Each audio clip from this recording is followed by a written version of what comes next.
Many years ago, Paul Bunyan was born in the northeastern American state of Maine. His mother and father were shocked when they first saw the boy. Paul was so large at birth that 5 large birds had to carry him to his parents. When the boy was only a few weeks old, he weighed more than 45 kilograms. As a child, Paul was always hungry. His parents needed 10 cows to supply milk for his meals. Before long, he ate 50 eggs and 10 containers of potatoes every day. Young Paul grew so big that his parents did not know what to do with him. Once, Paul rolled over so much in his sleep that he caused an earthquake. This angered people in the town where his parents lived, so the government told his mother and father they would have to move him somewhere else. Paul's father built a wooden cradle, a traditional bed for a baby.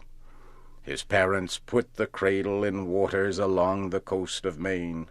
However, every time Paul rolled over, huge waves covered all the coastal towns. So his parents brought their son back on land. They took him into the woods. This is where he grew up. As a boy, Paul helped his father cut down trees. Paul had the strength of many men. He also was extremely fast.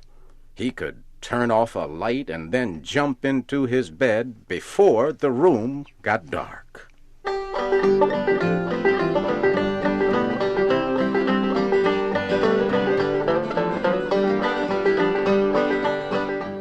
Maine is very cold for much of the year.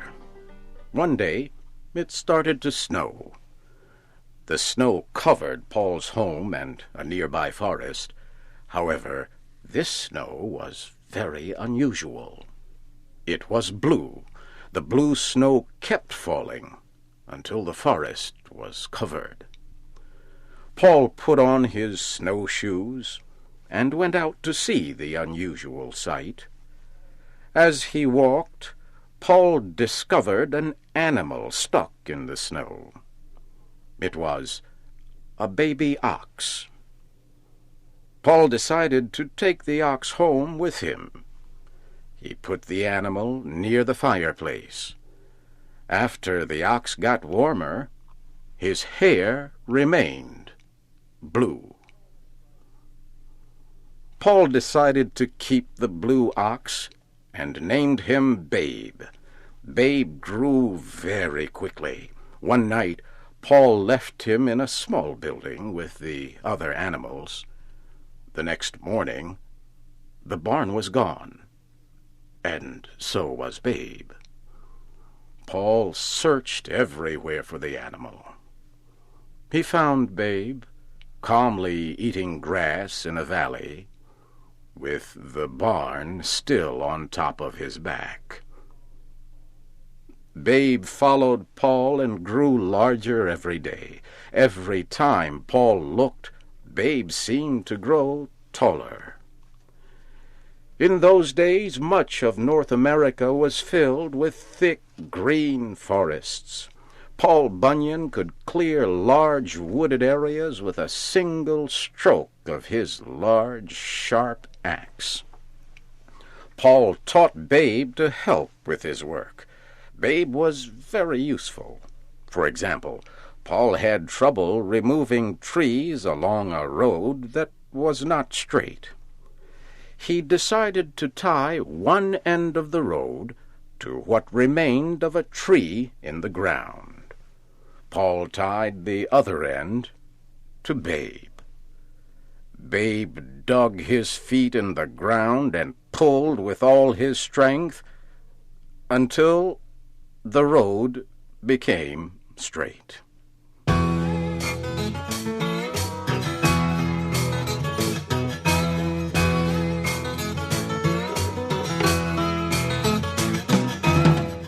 In time, Paul and Babe the Blue Ox left Maine and moved west to look for work in other forests.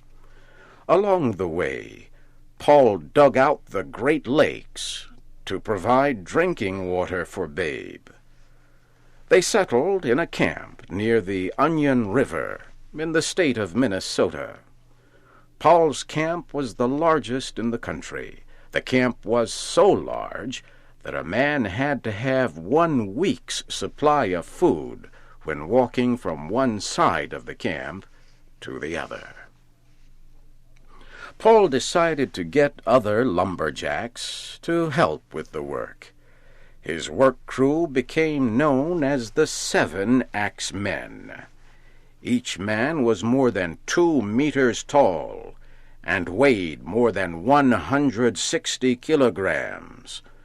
All of the axemen were named Elmer. That way, they all came running whenever Paul called them. The man who cooked for the group was named Sourdough Sam. He made everything, except coffee, from sourdough, a substance used in making sourdough bread. Every Sunday, Paul and his crew ate hotcakes. Each hotcake was so large that it took 5 men to eat one. Paul usually had 10 or more hotcakes, depending on how hungry he was. The table where the men ate was so long that a server usually drove to one end of the table and stayed the night. The server drove back in the morning with a fresh load of food.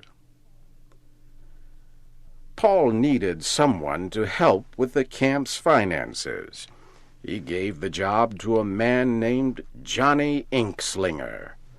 Johnny kept records of everything, including wages and the cost of feeding Babe. He sometimes used 9 containers of writing fluid a day to keep such detailed records. The camp also was home to Sport, the reversible dog. One of the workers accidentally cut Sport in 2. The man hurried to put the dog back together, but made a mistake. He bent the animal's back the wrong way. However, that was not a problem for Sport. He learned to run on his front legs until he was tired. Then he turned the other way and ran on his back legs.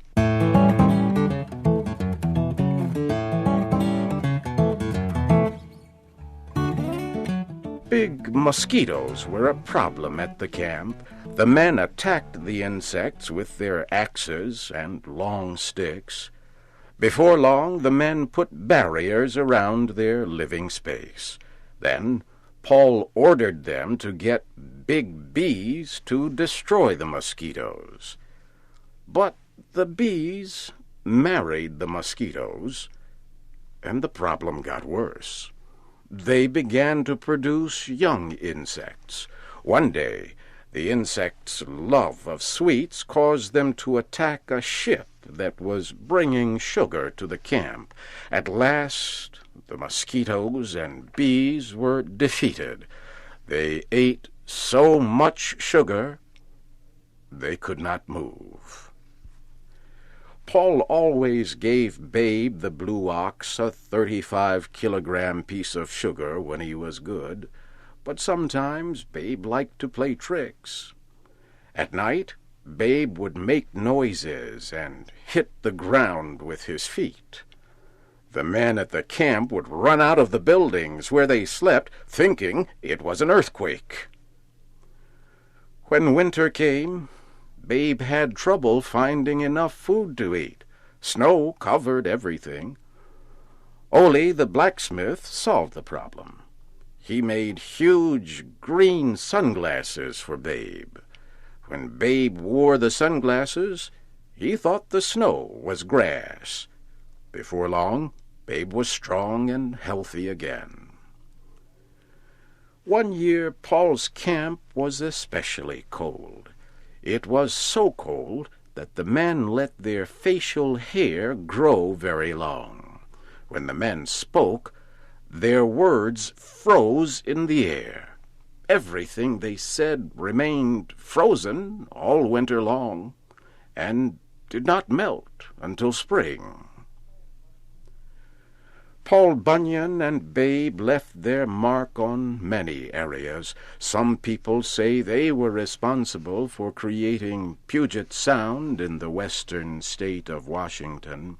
Others say Paul Bunyan and Babe cleared the trees from the states of North Dakota and South Dakota. They prepared this area for farming. Babe the Blue Ox died in South Dakota. One story says he ate too many hotcakes. Paul buried his old friend there. Today, the burial place is known as the Black Hills. Whatever happened to Paul Bunyan? There are lots of stories. Some people say he was last seen in Alaska, or even the Arctic Circle. Another tradition says he still returns to Minnesota every summer. It says Paul moves in and out of the woods, so few people ever know that he is there.